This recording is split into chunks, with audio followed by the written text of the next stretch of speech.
Esta mañana le aprecio mucho a los laboratorios Labopat que me hagan favor de poner a disposición, que me hagan favor de contactarme con una especialista en secuenciación en biología molecular para enfermedades infecciosas.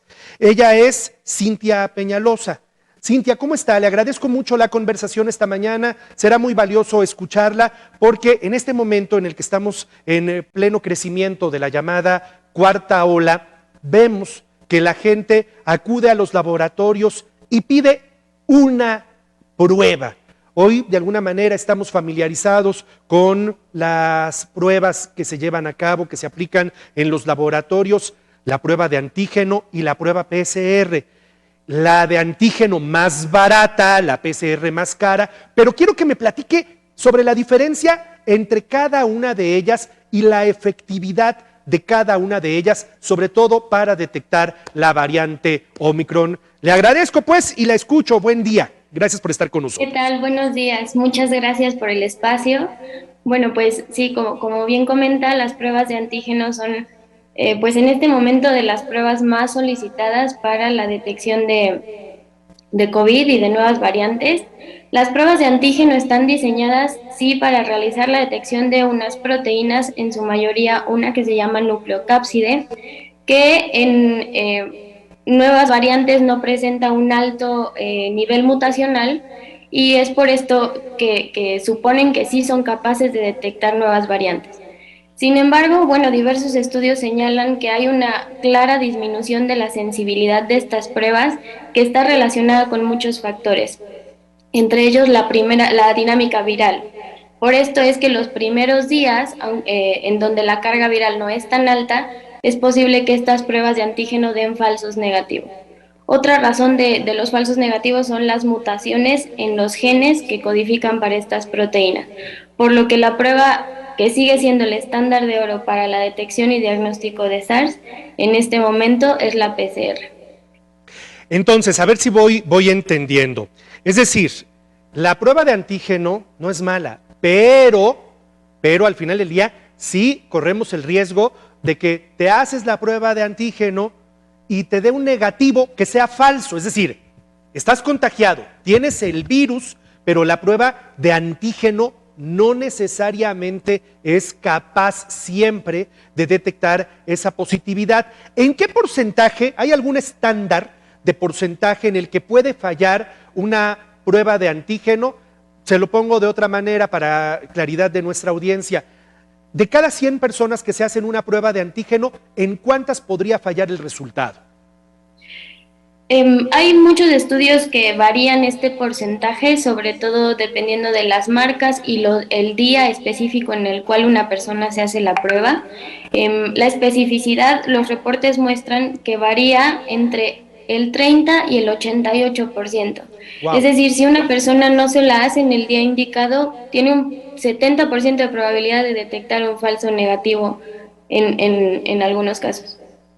Ahora, la prueba PCR, ¿qué tan efectiva es? Entendemos que es más cara, pero al final del día es, entiendo, mucho más efectiva. ¿Y en qué momento tendría que desarrollarse una prueba PCR? ¿A partir de qué día de contagio ya la prueba PCR arroja el resultado confiable?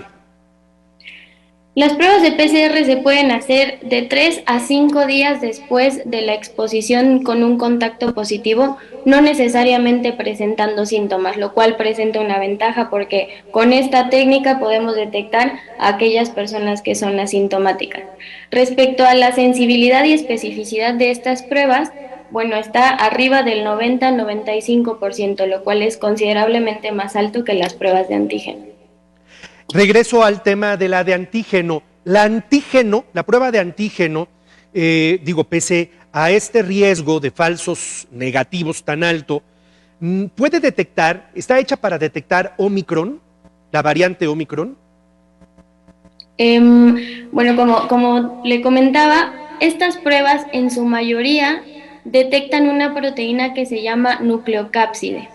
Esta proteína no ha mostrado tantas mutaciones como otras, Correcto. como por ejemplo la spike, ¿no? Que es el cual muta mucho y es por esto que algunos test pueden fallar. La nucleocápside no presenta tantas mutaciones, por lo cual es más probable que pueda detectar nuevas variantes. Sin embargo, constantemente tenemos que seguir haciendo pruebas respecto a estas nuevas variantes y sus mutaciones para evaluar la sensibilidad y especificidad de las pruebas en general de antígeno y de PCR. Y sí, efectivamente, entendería que la PCR sí detecta con mayor facilidad la variante Omicron.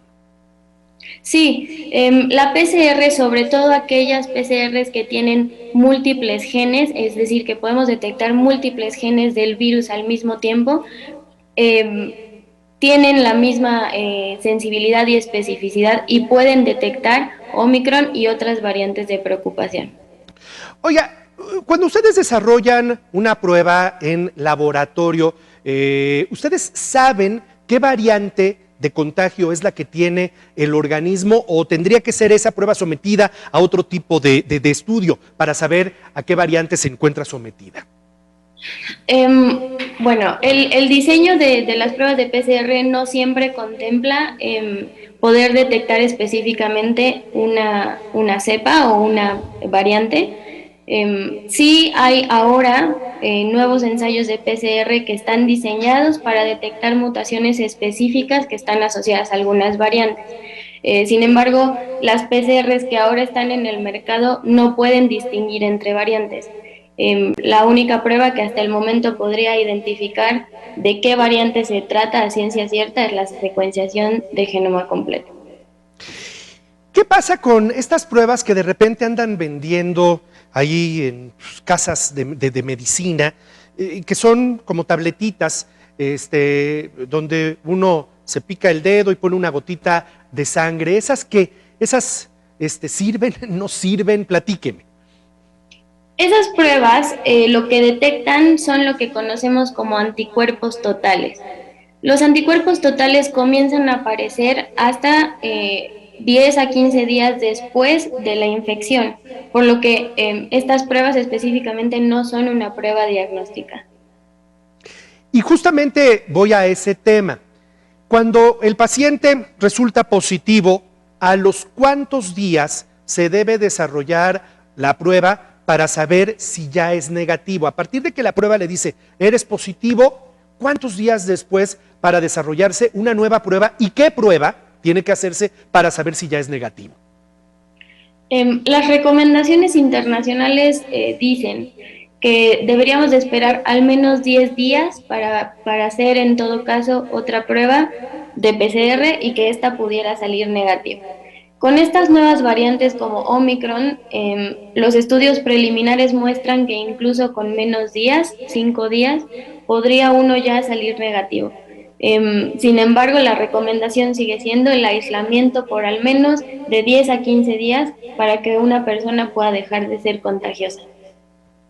Cintia Peñalosa, le aprecio mucho la conversación esta mañana. Ella es especialista en los laboratorios Labopat en secuenciación en biología molecular para enfermedades infecciosas, cosa que suena muy compleja, pero al final del día nos ayuda a entender muy bien este tema. Le mando un abrazo y el agradecimiento, Cintia, a usted y a Labopat. Muchas Saludos. gracias a ustedes. Saludos.